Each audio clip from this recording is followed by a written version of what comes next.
नमस्कार। आज हम अध्ययन करेंगे कोठारी आयोग की सिफारिशें और कोठारी आयोग का मूल्यांकन।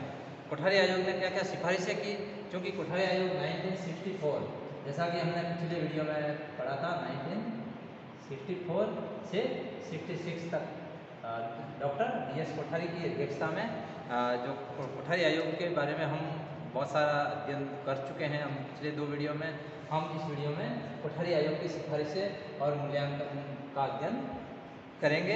तो देखिए, उन्होंने जो सिफारिशें की उसमें सबसे पहला था शिक्षा के उद्देश्य। सबसे पहला था शिक्षा के उद्देश्य, यानी शिक्षा के क्या उद्देश्य रहे वो। शिक्षा के उद्देश्यों के अंतर्गत उन्होंने कहा कि आयोग की हमारे देश में शिक्षा का सबसे महत्वपूर्ण उद्देश्य उत्पादन में वृद्धि करना होना चाहिए। उत्पादन में वृद्धि करना।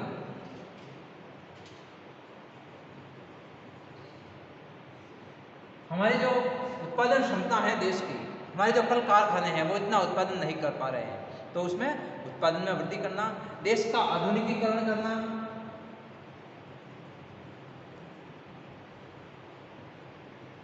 देश का आधुनिकीकरण करना, और इसी के साथ साथ प्रजातंत्र की सुदृढ़ता।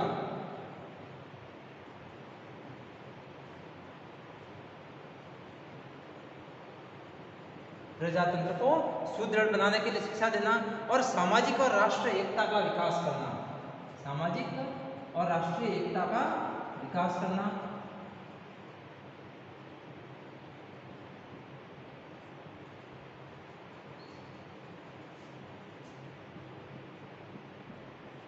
इसी के साथ साथ सामाजिक, नैतिक और आध्यात्मिक मूल्यों का छात्रों में विकास करना। सामाजिक, नैतिक और आध्यात्मिक मूल्यों का विकास।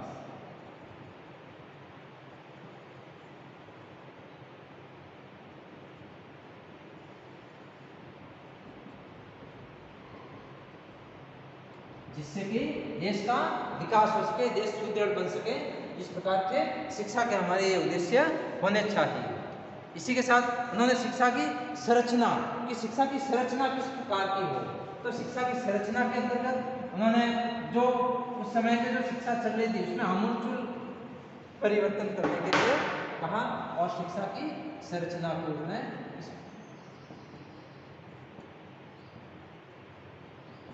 कि जो हमारे जो शिक्षा का ढांचा है उसमें चेंजेज हो। और आयोग ने 10 वर्ष की जो सामान्य शिक्षा है उसकी जो विभिन्न संरचना प्रस्तुत की, उसमें 2 वर्ष की उच्चतर माध्यमिक शिक्षा का सुझाव दिया। जो आज हम 11th और 12th देख रहे हैं वो कोठारी आयोग का सुझाव था।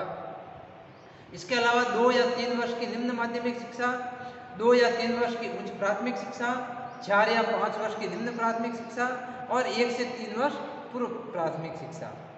और इस प्रकार से उन्होंने सुझाव दिया कि बाह्य परीक्षा 10 वर्ष की विद्यालय शिक्षा के बाद दी जाए, यानी बोर्ड है वो 10th में हो। पहले जो 9th से विषय लिए जाते थे, अब जो 11th से विषय लिए जाते हैं, वो भी सिफारिश इसी ने कोठारी आयोग ने की थी। और 1986 की शिक्षा नीति में ये चेंज हुआ। इसके पहले 88 के पहले 9 से ही सब्जेक्ट लिए जाते थे। तो उन्होंने, इस आयोग ने कहा कि 10वीं तक किसी भी प्रकार का कोई विषय का विशेषीकरण नहीं हो, और 11th से विषय लिए जाए। 9वीं कक्षा से पृथक विद्यालय स्थापित करने की व्यवस्था भी नहीं हो। तो इस प्रकार से उसने कुछ शिक्षा की संरचना में चेंजेस करने का लिए भी सुझाव। उच्च शिक्षा की संरचना के अंदर भी उन्होंने चेंजेस करने का सुझाव दिया।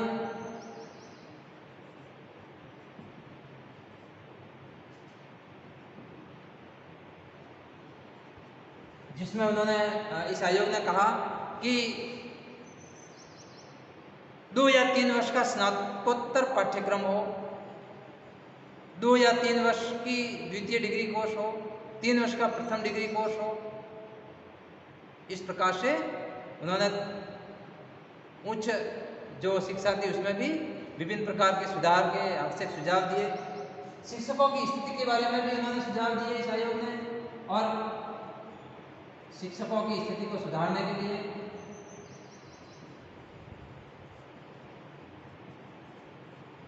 विभिन्न प्रकार की संस्तुतियां प्रस्तुत की, जिसमें उन्होंने कहा कि शिक्षकों की स्थिति के संबंध में आयोग ने बहुत सारे जो महत्वपूर्ण सुझाव थे, उसके अंदर गैर सरकारी विद्यालयों का वेतन क्रम भी सरकारी विद्यालयों के बराबर हो। इसी के साथ हायर सेकेंडरी स्कूल के प्रशिक्षित अध्यापक 20 वर्ष से अधिक और 20 वर्ष के बाद या उसके बाद 15% अध्यापकों का जो वेतन है वो भी उन्होंने निर्धारित किया। प्रशिक्षित जो ग्रेजुएट अध्यापक हैं उनका भी उन्होंने वेतन निश्चित किया, और पोस्ट ग्रेजुएट अध्यापक हैं उनका भी उन्होंने वेतन विभिन्न उस समय के हिसाब से, जैसे उस समय जो वेतन चल रहा था 150, 250 से 300, 400, इस प्रकार से उस समय के हिसाब से वेतन जो था वो निश्चित किया अध्यापकों के लिए। और अध्यापक शिक्षा में ताकि ज़्यादा से ज़्यादा अध्यापक लोग बनने के लिए, अध्यापक बनने के लिए इस अध्यापक व्यवसाय के प्रति लोगों की उत्सुकता बढ़े और अध्यापक बने लोग ज़्यादा से ज़्यादा अध्यापक हो, अच्छे अध्यापक मिल सके। आयोग ने पाठ्यक्रम में भी विभिन्न प्रकार के पाठ्यक्रम के लिए भी सुझाव दिए, और पाठ्यक्रमों के अंतर्गत आयोग ने कहा कि ज्ञान के क्षेत्र में चूंकि गति जो तीव्र गति से जो विस्तार हो रहा है, उसके कारण पाठ्यक्रम में सुधार की आवश्यकता है, और विभिन्न प्रकार के सुधार के आयोग ने सुझाव दिए, जिसमें उन्होंने निम्नतर प्राथमिक स्तर पर पाठ्यक्रम सरल रखा जाए और भाषा, गणित और वातावरण के अध्ययन पर ज़्यादा से ज़्यादा बल दिया जाए। इसी के साथ साथ उच्चतर प्राथमिक स्तर पर पाठ्यक्रम व्यापक बनाने का उन्होंने सुझाव दिया कि उच्चतर प्राथमिक स्तर पर पाठ्यक्रम को व्यापक बनाया जाए और निम्न माध्यमिक स्तर पर विषयों का गहनता से अध्ययन हो। उच्चतर माध्यमिक स्तर पर पाठ्यक्रम को विविधीकृत, यानी अलग अलग जो सब्जेक्ट है वो उच्चतर माध्यमिक 11th-12th में हो, और उसी के साथ पाठ्यक्रम में विज्ञान, गणित, सामाजिक विज्ञान, कार्यानुभव, समाज सेवा, शारीरिक शिक्षा, भौतिक और आध्यात्मिक मूल्यों की शिक्षा, ये हर स्तर पर शिक्षा में शामिल किए जाए। और विभिन्न भारतीय भाषाओं का स्थान, भारतीय भाषाओं के प्रमुख साहित्य देवनागरी और रोमन लिपि में प्रकाशित हो, और मातृभाषा के विद्यालय खोले जाए। कॉलेज और उच्च शिक्षा का माध्यम भी हमें निश्चित करना होगा, और प्रादेशिक भाषाएं प्रदेशों में प्रशासन की भाषा का स्थान ले, ताकि ज़्यादा से ज़्यादा उस प्रादेशिक भाषाओं के प्रति भी लोगों का रुझान हो।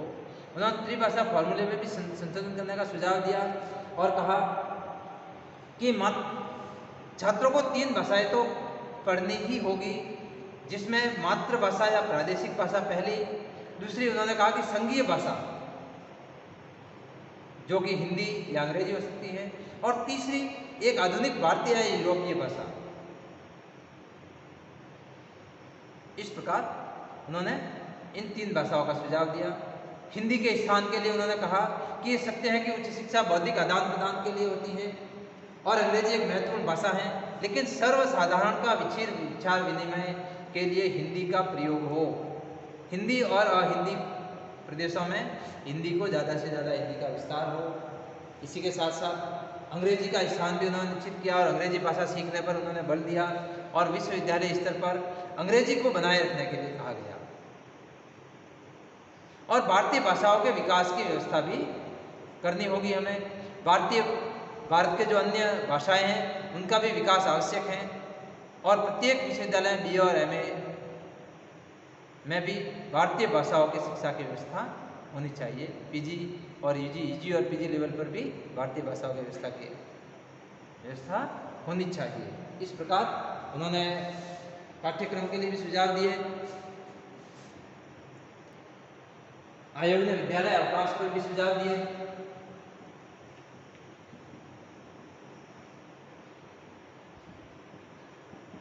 और कहा कि अवकाश कम से कम हो।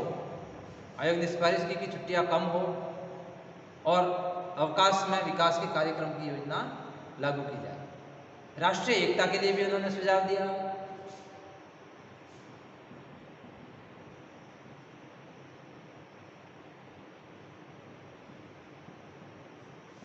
और उन्होंने कहा कि राष्ट्रीय एकता के लिए वास्तुशिल्प, संगीत, इस प्रकार के पाठ्यक्रमों को स्थान दिया जाना चाहिए। विदेशी छात्रवृत्तियों के लिए उन्होंने कहा कि भारत सरकार का ये कर्तव्य है कि योग्य और बुद्धिमानी छात्रों को विदेशों में पढ़ने का, बुद्धिमान छात्रों को विदेशों में पढ़ने का अवसर मिलना चाहिए। इसके लिए सरकार को छात्रवृत्तियां उपलब्ध कराए। जैसी छात्रवृत्ति के संबंध में भी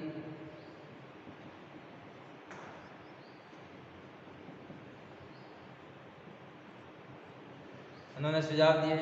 और शैक्षिक अवसरों में समानता के लिए महत्वपूर्ण सुझाव था। शैक्षिक अवसरों में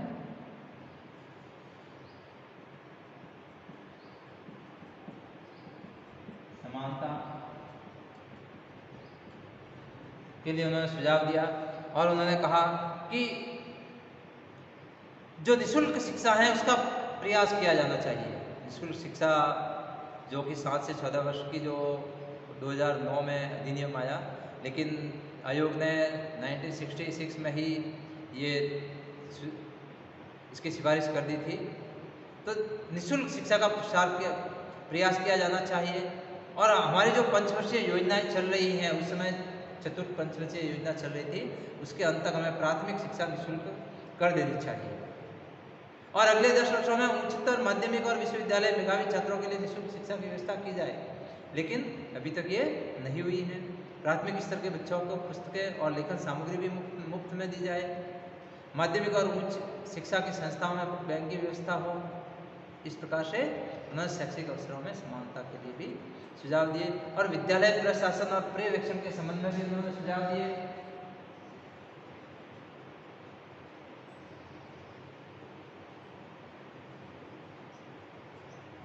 विद्यालय पर्यवेक्षण और प्रशासन,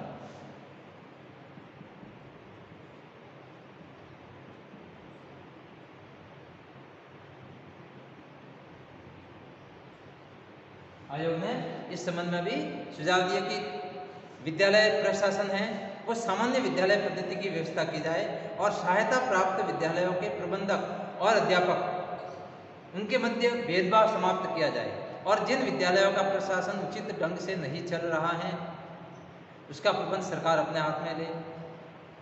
प्रशासन को पर्यवेक्षण से पृथक रखा जाए और प्रत्येक विद्यालय का वर्ष में कम से कम एक बार आवश्यक रूप से निरीक्षण हो। प्रत्येक राज्य में विश्वविद्यालय शिक्षा परिषद की स्थापना हो। इस प्रकार से उन्हें प्रशासन और पर्यवेक्षण के संबंध में सुझाव दिए।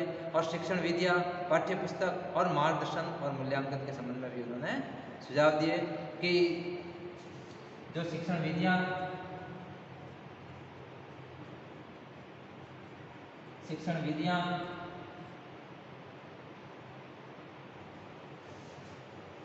पाठ्य पुस्तक, मार्गदर्शन,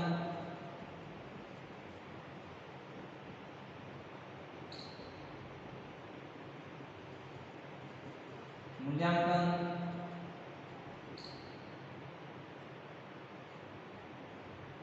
इस प्रकार से हो। इस पर भी उन्होंने सुझाव दिया। और शिक्षण विधियों में सुधार करने का सुझाव देकर उन्होंने कहा कि गतिशील और लचीली शिक्षण विधियों का अपनाया जाना चाहिए। नवीन विधियों को प्रभावी ढंग से प्रसार किया जाए। समस्त प्राथमिक और माध्यमिक विद्यालयों में मार्गदर्शन कार्यक्रम प्रारंभ किए जाए। हर माध्यमिक विद्यालय में एक परामर्शदाता की नियुक्ति की जाए, काउंसलर जिसको अपन कहते हैं। राष्ट्रीय स्तर पर पाठ्य पुस्तकों के विकास के लिए विभिन्न प्रकार के प्रकाशन की व्यवस्था की जाए और उनका समय समय पर पाठ्य पुस्तकों का मूल्यांकन भी हो। इस प्रकार से बहुत सारी सिफारिशें की उन्होंने पाठ्य पुस्तकों के संबंध। उन्होंने कहा कि मूल्यांकन की नवीन अवधारणा को अपनाया जाए और प्रश्न पत्र को ज़्यादा से ज़्यादा वस्तुनिष्ठ बनाया जाए। लिखित परीक्षाओं के साथ साथ मौखिक और नैदानात्मक परीक्षाएं भी ली जाए। इसी के साथ साथ उन्होंने कृषि, व्यावसायिक और प्राविधिकी विज्ञान शिक्षा का प्रसार करने पर भी बल दिया। कृषि, व्यावसायिक,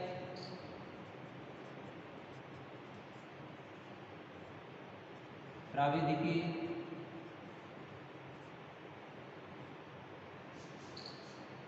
और विज्ञान का शिक्षा का प्रसार। और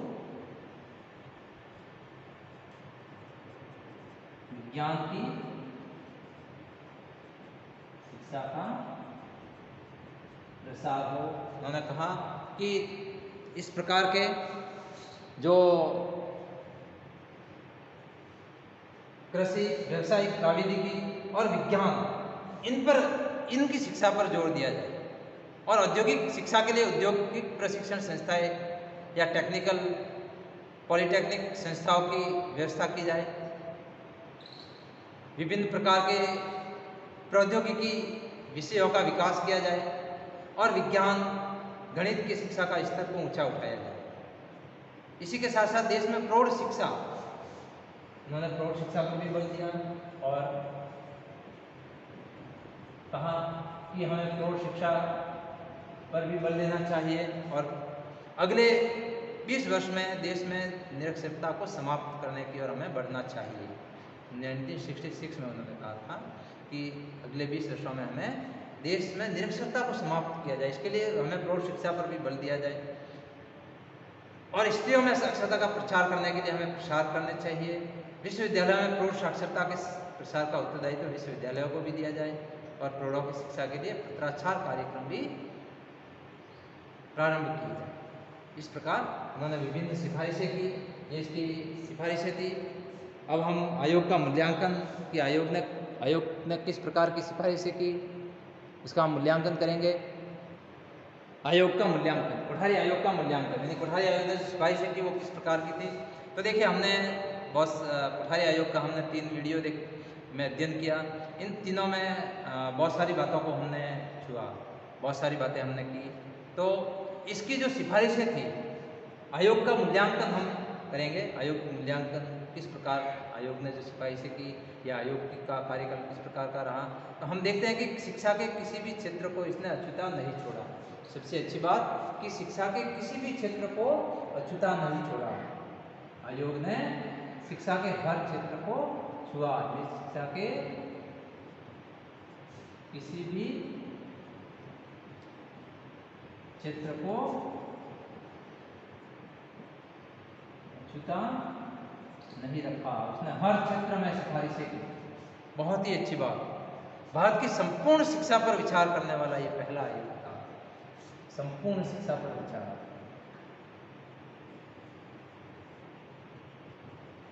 संपूर्ण शिक्षा पर उसने विचार किया इस आयोग ने। इसी के साथ साथ राष्ट्र की समस्याओं के संदर्भ में शैक्षिक उद्देश्यों को निर्धारित किया। जो राष्ट्र की समस्याएं थी उसके संदर्भ में शैक्षिक उद्देश्य निर्धारित किए।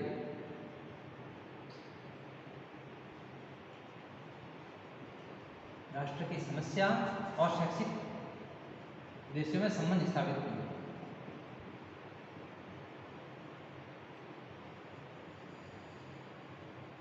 शैक्षिक उद्देश्य, इसमें संबंध स्थापित किए कि जो समस्या है उसके आधार पर उन्होंने उद्देश्य निर्धारित किया। इसी के साथ शिक्षा को जीवन से संबंधित कर व्यवहारिक बनाने की चेष्टा की। शिक्षा को जीवन से संबंधित,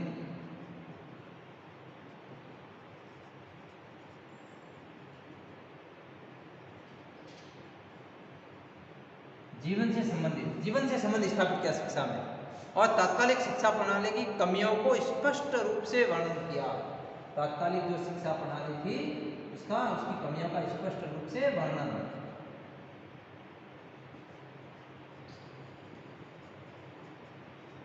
शिक्षा प्रणाली की कमियों का स्पष्ट वर्णन किया और इसी के साथ साथ शैक्षिक स्तर में सुधार के लिए ठोस उपाय उन्होंने दिए।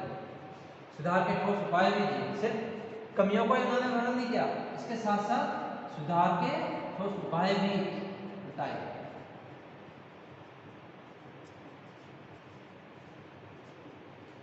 यानी हम यदि सिर्फ कमियों को ही उजागर करेंगे तो नहीं, उन्होंने उसके साथ साथ कमियों को किस प्रकार दूर किया जाए उसके लिए ठोस उपाय दिए और कृषि शिक्षा, व्यावसायिक, तकनीकी शिक्षा में भी सुधार के विकास के लिए उन्होंने सिफारिश की। विज्ञान शिक्षा और अनुसंधान के कार्यों में गति लाने के लिए कहा गया और अध्यापकों की दशा के सुधारने के लिए भी उन्होंने बहुत ही अच्छे सुझाव दिए। शैक्षिक अवसरों की समानता के लिए भी उन्होंने सुझाव दिया और इस प्रकार से इस आयोग में बहुत ही अच्छा काम किया, बहुत ही अच्छी प्रकार से अच्छा कार्य था इस आयोग का। इस आयोग ने बहुत ही अच्छी सिफारिशें की। इसके साथ साथ कुछ कमियां भी रह गई, जिसको हम देखेंगे कि इन्होंने अंग्रेजी पर अधिक बल दिया भारतीय भाषाओं की अपेक्षा।